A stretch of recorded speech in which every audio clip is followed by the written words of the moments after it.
Numbers chapter 13. Numbers chapter 13. While you're trying to find that on a Bible or a device or app that you may have, I want to invite all the men here. Zion Church has a location in Woodbridge. We have a location in Fort Washington. We have a location here in Landover. And the men of Zion Woodbridge are putting on their first annual daddy-daughter dance this Saturday. It's the first annual father-daughter dance. It's called Tiaras and Ties. And so our Zion men at Zion Woodbridge is putting it all together, but you don't have to go to Woodbridge to go. You're part of the Zion family. And if you just want to do something special with your daughter, maybe you didn't think about it, but it may be worth it you taking your daughter, even if you don't live with her. Ask her mother, can you take her? We should be involved in our children's lives, whether we're geographically around or not, or whether we're in a relationship with their mother. We should be involved in our children's lives. Amen. I said we should be involved in their lives. You fathered them, father them. There's some men that would love to have children or love to have access to their children, and you act like you ain't got none. Running around here acting like a kid. I'm sorry, I'm supposed to be giving an announcement. I get off on that thing. But if you go to ZionWoodbridge.com, it's just a great opportunity to create a lasting memory with your daughter. It's going to be at Woodbridge High School Saturday, September the 23rd. It's a great time for men. And I think it's a great way for us as men to teach our daughters how to be treated by a man. Like to open the door for your daughter, to pull a chair out for her. Yeah, to pay for a date and pick up the tab, and chivalry matters. And you don't owe me anything for this. You are worthy of this and deserving of this. So consider that coming up. Numbers chapter 13, I want to continue this dialogue on the subject shifts. Shifts. This will be part 2 of shifts. I feel like I hit a chord last week in our church around this subject. And if I didn't hit you last week, I hope this swing will hit you. But sometimes when you're challenged about shifts in your life, which are major transitions in your life, whether it's a professional transition or relational transition or ministry transition, it's just a shift in our life. Sometimes you need more insight. Okay, now what? So today I'm going to be talking about shift steps. Like, what specific steps do I need to be taking as I move into what may be a shift in my life? Shifts are major. You don't have a lot of them in your life, but they're great opportunities. And as I said last time, sometimes they're imposed upon us, but other times we're invited into them. But as we'll see in the scriptures today, it's no guarantee that you're going to embrace it. What I want to look at today is when the nation of Israel was invited into a shift. Their invitation was to a land shift. They were going to be shifted from the wilderness into the promised land. God says, it's time. Let's go into the promised land. I've already shifted you out of Egypt, out of the bondage you were in. You've been in the wilderness, and now I'm shifting you into the promised land. And I want to look at this passage in Numbers chapter 13 and identify some steps that we need to take when it comes to this matter of shifting. Verse 1 says, the Lord now said to Moses, send out, verse 2, men to explore the land of Canaan, the land I am giving to the Israelites. Send one leader from each of the 12 ancestral tribes. So I'm going to stop right there. God says, I'm giving y'all this land, but I still want you to send out people to explore it. It's yours, but explore it. That's my first step. Always research a shift opportunity. Do your research. Do your homework. It is irresponsible to walk into a shift ignorantly. We must operate in prudence. To not do research on a shift opportunity is to be irresponsible. Some of you get a word from God and you're like, God told me to start a daycare, and you just put a sign up on your door, Jesus Daycare. You ain't got no insurance, no toys, no diaper wipes. You ain't got it. Jesus Daycare. You should be locked up. Like, you got to get certified. You know what I'm saying? There's like classes you got to take. You don't just open up. Like, so what are the necessary steps I need to take? What is the information that I need to have? Listen, in verse 17, for example, in Numbers 13, let me read 17 to 20 for you. It says, Moses gave the men these instructions. He sent them out to explore the land. Go north through the Negev into the hill country. See what the land is like. Find out whether the people living there are strong or weak, few or many. See what kind of land they live in. Is it good or bad? Do they have towns? Do the towns have walls? Or are they unprotected like open camps? Is their soil fertile or poor? Are there many trees? Do your best to bring back some sample crops. You see, here's my question to you. What are the questions you need to be asking about the shift you're contemplating? It's very important that you do that. There's a biblical example of that in Luke chapter 14. It's called due diligence, right?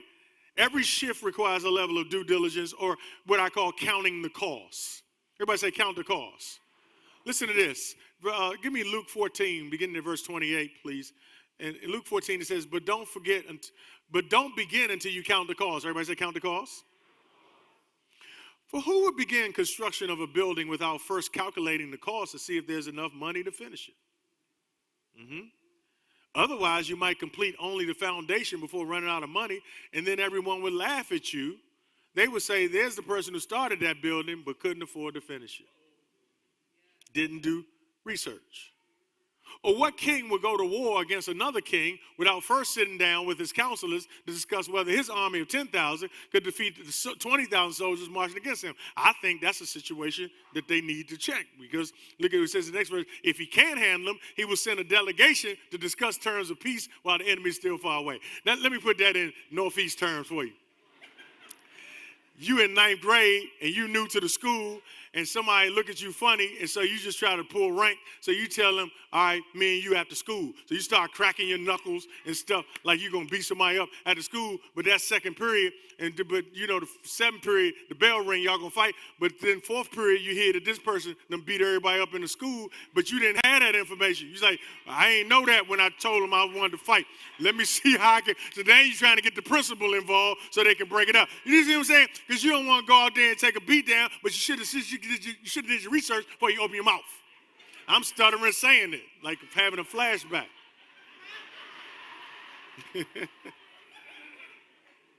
Everybody say, do your research. It is imperative that you get the information that's needed so that you don't walk into situations blindly. Every shift has a cost. There are financial costs with shifts. Like, do you have enough money? Okay, you're going to leave your job. You've been on this job for 10 years, 15 years, 20 years, and you're going to do what you really love and what you're passionate about, but did you count the costs? So now you're doing what you love, but your family's suffering because we can't pay the bills now. Did we even do a spreadsheet to evaluate whether or not this makes sense? Now, it doesn't, in other words, yes, we walk by faith, but we need facts too. Because if you don't have the facts, that's blind faith. True faith has the facts to throw my faith up against. Here are the facts. Here's what I need, God. Some of us don't even know what we need because we try to walk into it without doing all the research. That is critical. There are financial costs. There are relational costs to shifts. Sometimes we don't even measure that. Like, we're so excited to get to relocate. We're going down Atlanta. We're going to live down there and there. But you didn't even evaluate that you're leaving your family and the people you've known. Now I'm lonely, which is an emotional cost. And I didn't calculate that because I didn't think about that when I wanted to make the shift of what it would cost me. There are material costs involved. Like, I got to put this stuff that I enjoy in storage because I can't take it with me because the apartment won't hold it. There are physical costs. Some shift will require more of you physically and more hours, and it will demand more of your body. There's always a cost associated with a shift, and you got to do it. Otherwise, you can have the right shift, you can have the right attitude about it, but because you didn't do the research, you're so underprepared when you get to it, you can't keep it. You don't have the bandwidth to sustain it. Do your research. The second thing I want to look at as a step towards our shifts is, and by the way, let me say this about research. That's why you need people in your life who balance you out. Like, you're going to always have shift killers. That's people who just kill every time you try to make a shift. They be like, "Nah, don't do that." They don't want you to change. But then you got the rah-rah people who celebrate anything you talk about. They be like, "That's what I'm talking about." You got to balance that too. Now you got to go from that utopia to some myopia. You got to have far-sighted, visionary people in your life, but you also got to have some nearsighted people who look at the data. And now together we got all the facts. Now we can put our faith up against the facts and really make a solid decision. Now, the second thing I want us to look at is in chapter 13, verses 1 and 2, God says, "I'm promising you this land. It's your land, but I want you to explore it." So watch what they do when they come back from this exploration. The exploration took 40 days, and there were 12 people. One leader from each tribe went to do this spy mission. Verse 27, watch this. This was their report to Moses. "We entered the land you sent us to explore, and it is indeed a bountiful country, a land flowing with milk and honey. Here's the kind of fruit it produces. But the people living there are powerful, and their towns are large and fortified. We even saw giants there, the descendants of Anak." Then he talks in verse 29 about the Amalekites being there, the Amorites, Jebusites, the Canaanites, all of these forces that will make it difficult. Caleb comes in verse 30 and tries to quiet the people because they got the people all upset saying, "Oh man, we can't do this." So Caleb says, "Let's go at once and take the land. We can certainly conquer it." But the other men, verse 31, who had explored the land with him disagreed. "We can't go up against them. They're stronger than we are." So they spread this bad report about the land among the Israelites. "The land we traveled through and explored will devour anyone who goes to live there." All the people we saw were huge. All of them were big. That's a lie. See,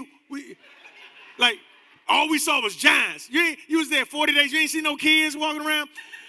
See, we cite stuff to make it seem more impossible because we really don't want to do it. So we make things worse than they really are. And then they said, "We even saw giants there, the descendants of Anak," verse 33. "Next to them, we felt like grasshoppers," and that's what they thought too. So chapter 14, verse 1 says, "The people cried about it all night." Now, here's what I want you to understand.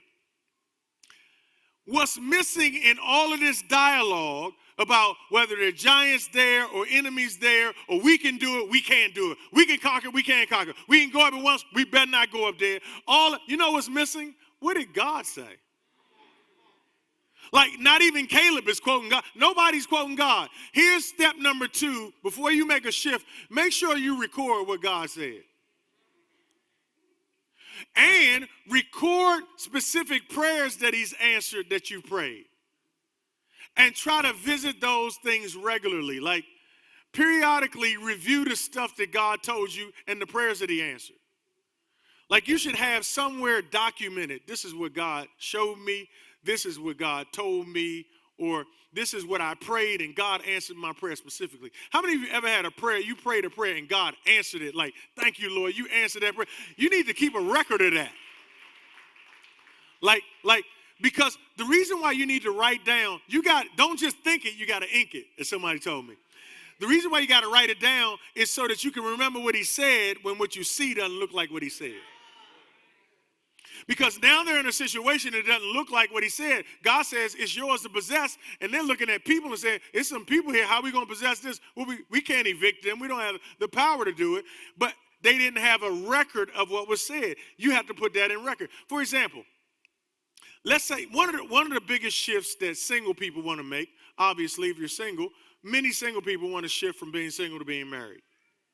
Especially Christian singles. I'm talking about people who really seriously walk with God. They don't want to be single, partly because they don't want to keep being tempted to fornicate. Yeah, this has been a hard point all day. Let me explain sexual sin to you. In the Bible, you're not supposed to have sex if you're not married. And if you're married, you're only supposed to have sex with the person you're married with. That's actually in the Bible, y'all. Now, a lot of people who are single have learned how to be in sexual sin and be cool with it. Like, you can have sex and then watch the game and be like, "Ain't nothing happening." I'm saying I would be concerned about whether or not you're saved if you can be in sexual sin as a Christian and not be bothered by it. Like I don't know who can do that, like, and it not mess you up. You be like, we keep falling, pray for us, we keep messing up, we keep slipping, God, I'm tired of breaking your heart. It's like that's a reaction. That's how being a Christian puts you at an internal civil war. Like your flesh and your spirit are in conflict with each other. That's what it means to be saved. If you ain't having that conflict, you ain't saved. You ain't conflicted at all. You get your smash on and just go about your business. I'm saying you ain't saved. Ain't no big deal. You can come all the time, just ain't saved. Like, if I really know the Lord, he's going to convict me. So when you're a Christian single, sometimes you want to shift into marriage without doing the research. Let me just go on because, I don't want to be in this situation. Tired of being in this situation. Let me go and make the shift. But you didn't do the research, and because you would have researched it, you would have known that his family don't even like you. Now you're going to marry him, and the family don't like you. That's research. That's bad research. You're going to marry somebody, and they ain't working. I mean, they ain't worked in about 5 years. But you overlooking that because you don't want to fornicate. And because he keeps saying he gonna drop that CD. See, he waiting to drop a CD. So I'm gonna drop that joint, and then we going with Bad Boy and them and Death Row. We're gonna kill the game. So they gonna kill the game. Ain't no question they gonna kill the game because you heard the beats. But you overlooked that because you want to make the shift. So you didn't do the research, and now this person you go marry, they got kids by other people, and there's drama around the kids and their parents, and there's all kinds of tension, but you in love, right? But let me tell you something, that love will get real sober real quick when you get up in there and you find out, oh my God, this is like some gangster stuff. This is like a television reality show when you have to deal with all that hatred and all that venom and all that pettiness. And you ain't think about that because you wanted to make a quick shift. And then you're not reviewing the documents. You're not going over what you prayed.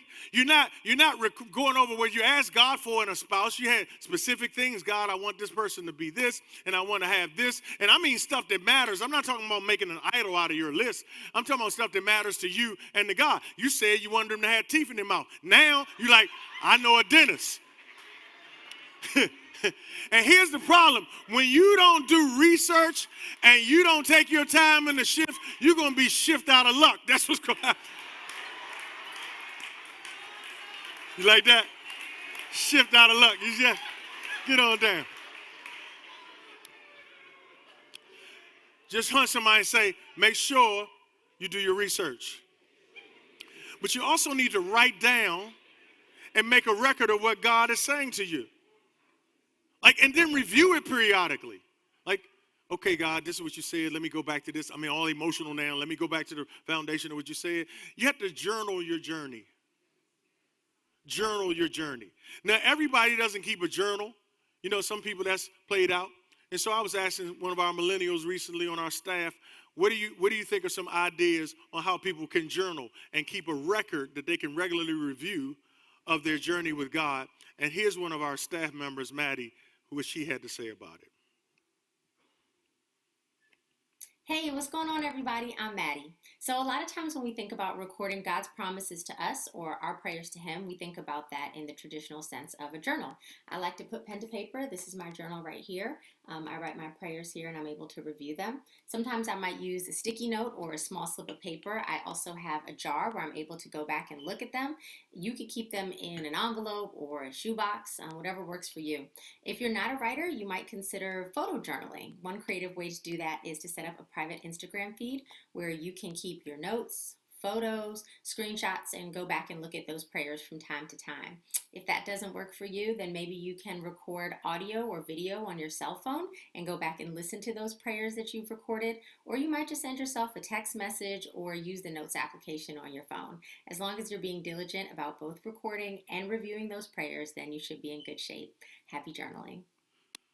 Great. So those are some ideas on how you can record and review what God is saying to you and what he's showing you. Let me go to step number 3. Here's step number 3 when it comes to stepping shift steps. Pay attention to relationships that either hinder or help you to make your shift. Relationships, shift-oriented relationships are very important because when you look at Numbers chapter 13, verse 28, for example, when the spies got back and started giving their report, they were like, the land is good. It's the people that's the problem. It's like the people there in verse 28, they're powerful. Give me verse 28. The people are powerful. Then he says in verse 32, he starts saying all these great things about the land, but then he says, but the people there are so huge. What I'm saying to you is that one of the things that keeps us from shifting is people. Like somebody invites us into a shift, and then we hear, well, he works there? Well, never mind. It's like our inability to have healthy relationships with people is keeping us stuck at levels that we'll never grow out of because we like keeping people around us that agree with us. So our circle remains small, not because we're private, but because we're immature. So anybody that challenges us or stretches us or questions how we're approaching things, we push them out of the circle. I feel it strong in that section for some reason. So now you cannot shift and not deal with people. You're going to have to learn how to work with people. You're going to have to learn how to get along with people you don't like. You're going to have to learn how to be in tandem with people. You're going to have to get some people to make approval of documents for you. You're not going to shift without people. So some people are being hindered. They say, some of you can't even stay in the shift that you already went into. Somebody asks you, why'd you leave that organization? Why'd you leave that job? Why'd you leave that school? Why'd you leave that church? You say without hesitation, the people in there, man. People off the chain. And it's always the people. I'm saying, if you got a people problem, how many of you have ever seen somebody that was professionally sharp but relationally poor? You just knew they always hit a ceiling organizationally, and it ain't even about their talent. It's always about people. Every time, and if you're a supervisor, you know what I'm talking about, because all the stuff you have to deal with them about is they done piss somebody else off. They done tick somebody else off. Now we got another sideways energy meeting to deal with somebody who always has problems with people. And I'm saying, you better get the people thing right. Here's a book. You should read a book by Dale Carnegie called How to Win Friends and Influence People. That's just a basic book. It's a classic book on just how to get along with people. Some of us are just unskilled when it comes to people. And nobody ever challenged us and stretched us. You can't play on a team. You can't you can't be in a bowling league anymore. You can't be in nothing. They didn't put you out the spades club now because I don't like the way she cut my spade. You gotta have a self-evaluation of what is my people limitation and how's that keeping me from opportunities to shift. And then you gotta look at the other side of the ledger. There's certain people who actually help you shift. There are some people who have your next. Elijah had Elisha's next. Like you gotta. Here's how it works. First of all, don't fight the people who are hindering you or who seem like an obstacle. Don't even focus on them. But also, when you identify a relationship with somebody who seems like they have the resources to get you to your next, don't try to force them to help you. I'm saying every shift from God will come without you having to beg. You never have to beg to shift. In fact, you get recruited in the shifts. People bring it to your attention. They say, have you considered this? Have you you may have to fill out an application. You may have to give a resume. You may have to do interviews and all that. But it's always somebody coming to you and saying, have you thought about? You understand what I'm saying? That's how it works. There's always, God uses somebody who has access to some information and an opportunity that you may not know about, and they recommended somebody about you, tell somebody about you. That's how it works. You ain't got to beg anybody. And never try to force it. There's an old R&B song that says, if it don't fit, don't force it. Relax and let it go. Just because you want it doesn't mean it will be so. You don't have to force it. If you drop the hint to somebody, because you got real press, you try to drop a hint. Yeah, can you put in the word for me? Once you drop the hint, leave it alone. All right? People. That's a very important principle. The next thing I want to give you, the next step is, in verse 30, watch this in verse 30, it says, Caleb, while these people are saying all this negative stuff about the land they're supposed to enter, Caleb tries to quiet the people, and he says, let's go at once and take the land. We can certainly conquer it. Caleb saw the same stuff that everybody else saw. He saw the same obstacles that everybody else saw, but watch this. He put the opportunity over the obstacle. He didn't ignore the obstacle, he just didn't worship it. What I'm saying is you got to learn how to revere the opportunity and not the obstacles, over the obstacles. Don't ignore the obstacles. Don't try to act like they're not there. But say, because some of us, people say, how's that thing going? Man, the county, man. The county, man. The permits, man, the permits, dude. I'm like, so now we not doing it? Like, you got to remember the opportunity. Some opportunities are so freaking big that they're worth every obstacle. Don't let the obstacles blind you from the opportunity. Let me go to number 5. This one really got me. So remember these people who God told them in chapter 13, verse 1, I've given you this land. Listen to how they acted starting in chapter 14. The whole community began weeping aloud, and they cried all night. You know why they crying? Because they feel like God. I'm going to keep reading. Watch this. Their voices rose in a great chorus of protest against Moses and Aaron. If only we had died in Egypt, or even here in the wilderness, they complain. Why is the Lord taking us to this country only to have us die in battle? So they don't think the Lord's trying to bless them. They think the Lord's trying to kill them. How distorted is that? Our wives and our little ones will be carried off as plunder. Wouldn't it be better for us to return to Egypt? You got to know where Egypt is to be blown away by that. Then they plotted among themselves, let's choose a new leader and go back to Egypt. Egypt represented where God had brought them out of. It was bondage, slavery. The promised land represents where they're going. The wilderness is where they are. Don't think of the wilderness in a negative sense. It's not a dry, arid place. It's a forest. And they got everything they need in the wilderness. He would give them quail. He would give them manna. He was feeding them. He was taking care of them. It was so much better than Egypt. When they were in Egypt, they were suffering. They got out. Pharaoh's army tried to chase them. He drowned them in the Red Sea. Now they're in the wilderness. They're going into the promised land, but it's unfamiliar. They're scared because there are enemies there, right?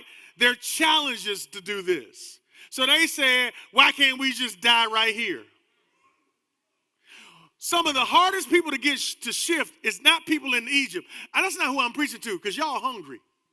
The hardest people for me to preach to today are the people who are in the wilderness. You stable and secure, and you got your life all together. You ain't going nowhere. Leave me alone. Don't make me sign up for nothing. Trying to shift a person that's stable is hard. The wilderness represents stability. God takes care of it. He said, why do we have to do that? So they said, watch this, watch what they said. They said, how come we can't die here, verse 3, or why can't we go back to Egypt? Now, why would you want to go back to a place that God delivered you from? Now, check this out, y'all. This is significant. Here's what I want you to do. Resist the temptation. Here's a step. Resist the temptation to die in the wilderness or return back to bondage. Why would we even have to say this when listen, y'all, these people are right at the promised land. They are right there. What I'm trying to tell you is when you're getting close, when you're getting close to your breakthrough, your bondage is getting close to you too. Your bondage and your breakthrough will meet you at an intersection of transition. Some of you have been wondering why you've been thinking about going back to something God got you out of. It's because you're close. Whenever you elevate to the next thing in God, just before you cross over, everything in your past will come back to invite you. So now I'm sitting at an intersection. My destiny's here. My depravity's here. My light is here. My darkness is here. And what makes the depravity and darkness attractive is it's familiar. I know this world.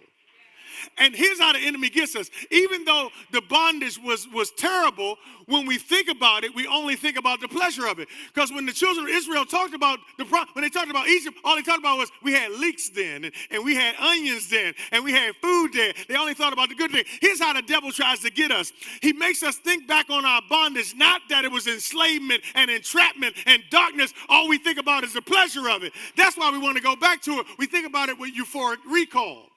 And because it's familiar. But I want to tell you, the fact that your bondage is coming back to invite you back into it is a sign you're close. Just tell somebody around you, help me preach this, tell somebody don't go back. I can't go back. I ain't going back. I don't even know what's in front of me, but I ain't going back. You understand what I'm saying? See, I saw a movie once called A Beautiful Mind. The movie starred Russell Crowe, and it was about a man named John Nash. John Nash was a professor of mathematics at a university, and he was a brilliant man. He was a genius. But like so many people, he had a dark side. We all have a dark side. His dark side would reveal and manifest itself in mental health illness. He would have fits of schizophrenia that was off the chart, that he had to be hospitalized. And when people would wear certain clothing, he would think that they were coming to get him. He thought they were aliens or something, and he would have these visions, and he would go crazy, and he would start calling authorities in world countries. It was really bizarre. But here's the thing. Even after he got treated, even if he got medication, he won the Nobel Peace Prize. Every level of elevation, what the movie depicted is, at every level of elevation, that bondage was still there. In other words, there were like some people that would show up in his mind. And when he was getting his Nobel Peace Prize, when he was giving the speech, the people were sitting on the front row. It's a powerful scene. What I'm trying to tell you is that your history will go with you wherever you go. And it will always keep saying, we're still here for you. I know you moved up to the office upstairs, but I'll be in the cubicle right here in case you need me. Who understands what I'm talking about here? I know this ain't for everybody, but you always wondered, like, why does that keep coming up? Because you're close. And the temptation is strong because I know that. And that was comfortable, even though this is calling me. And the reason why this is hard is because this is stretching me. So let me die here in the wilderness. Or let me go back to Egypt. Ain't that a trip? And guess what? Most of them died in the wilderness. They couldn't find Moses. They tried to find Moses and get back to Egypt. Most of them died in the wilderness. I'm just saying, it's a picture of this room. Like, just because I'm talking about shifting don't mean that most people can't wait till this series is over so you can die in the wilderness. Like, leave me alone. Go on, talk about something else. Talk about racism. You want to go on to the next subject because it's disturbing your comfort. Because didn't we work hard to be comfortable? We didn't work hard to get to this situation right here. And you're trying to disturb it. That's why they try to fire the leader. Like, we need some new leaders to take us back to bondage. Woo, this is some good stuff. Let me go on to number 6. One of the things you have to recognize is that there's some signs to show that it's time for a shift. There's certain signs you can look for. Like, one of them is when you're totally dissatisfied with what is. Like, when what can be is revealed to you, what is no longer sufficient. It's like when a woman is pregnant and she has morning sickness. I believe people that are pregnant with a shift have morning sickness. You know what it is? You get up in the morning and you're sick and tired of doing what you get ready to do. Like, I'm sick of this. Your alarm clock goes off. You don't say good morning, Lord. You cuss. Like, here we go again. That's a sign. Like, it's getting harder to do. Like, it's getting real hard to do this. Like, here's how you know. Here's another sign. You're only doing it for the check. If that sucker didn't come around on the 1st and the 15th or whenever it comes, you be like, if they ever act like the check ain't coming, just act like it. Act like something going on in the payroll. I'm waiting. You hear an announcement, there's a problem in payroll. Say it. Say payroll. Say payroll. Say ADP, anything connected to payroll.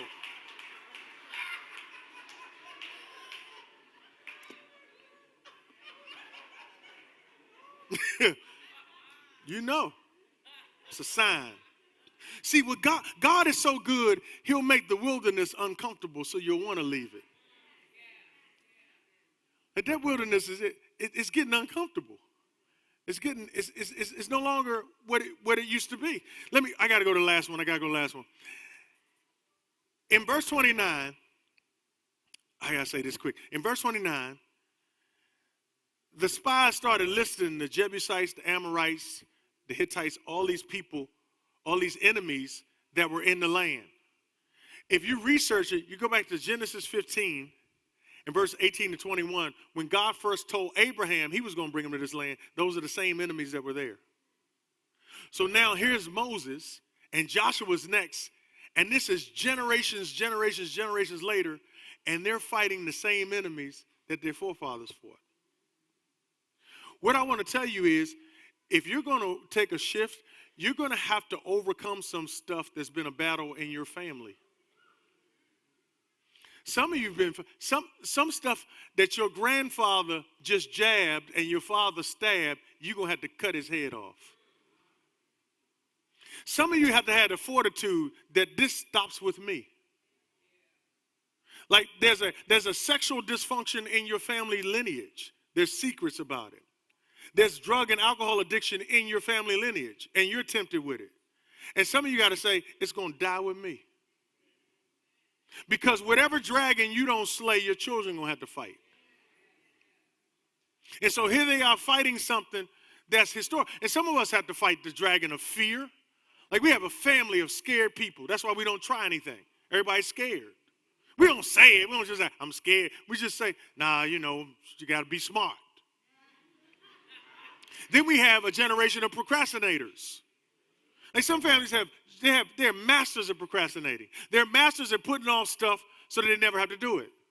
Like they'll be sitting there at the card table saying, yeah, we're going to be starting that thing up in a few years. Like when we starting that thing up, we don't know when. You said that 4 cookouts ago. And then, yeah, I'm going back to school, going to get my, going to get a certification, going to get that.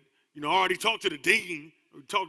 We straight. All I gotta do is switch up my eyes. You from Lago, you gotta switch my eyes up. Then we're gonna be, once I switch my eyes up, what is the eyes? I'm gonna change my eyes. Well, you ain't gonna change your eyes. You just say it so you don't have to do it. See, there's a psychology in saying things that we don't tend to do, because if I say it, then if I'm sitting there with a plate full of food and I'm 200 pounds overweight, and I be like, yeah, man, I'm going to go ahead and get me a gym membership, start eating right. And you got all this stuff on your plate, so nobody else has to say it. Everybody like, yeah, you need to. Yeah, I'm going to go ahead and sign up with Fitness for Less than them people. And so we just keep saying it, but we don't plan to do it. Like, you about to blow a J and get your head smashed, and you be like, man, I'm going to stop drinking for Lent. I'm going to stop for Lent. So now that I said it, I'm good. Just say it. And I'm saying some of y'all got to be the person that ain't going to be talking about it. Your family is a bunch of talkers. All your uncles talkers. Ain't none of them got a business. They all work for Amway. They all got some stuff that ain't even working. And they pull a bag out and draw circles. Let me get off of that. Look at verse 33. Here's the biggest stronghold we got to overcome, and that is low self-image. Verse 33, they said, they're giants, and we're grasshoppers. No, you're a human being. Look at this. We felt like grasshoppers when we compared ourselves to them. Comparisons will either give you a higher self-image of yourself or a lower self-image of yourself. When you compare yourself to somebody and you have what feeds low self-image is when you expand on and magnify the strengths of another person. She woke up like that. She's flawless. I go to the gym every day. I'll never look like that. But you don't look at the fact she got emotional problems. She can't get along with people and all that. So now you've diminished yourself, but you're a grasshopper. You don't feel like a grasshopper until they're around. Or you look at him like, look at all he got. Look at what he drives. Look at where he lives. I had to die and get reincarnated 4 times to catch him. but you don't see that he's a misogynist and he doesn't treat people right. So now you look at yourself low. That's why you can't shift, because of your opinion of yourself. Look at what the verse says. It says, we were like grasshoppers when we were around them. And guess what? And it says, and they thought that too. What do you mean? They thought we were grasshoppers too. How'd they think that? They got that from us. They got their opinion of us from us. Because you're always teaching people how to treat you based on how you treat you. Then you get mad when people define you negatively, but they got the definition from you. I'm done. Those are your steps. Get to stepping. Let's pray. Father, thank you for this word. Help us to apply it to our lives. Help us to not just listen to it, but learn from it and live it out in our lives. In Jesus' name, amen.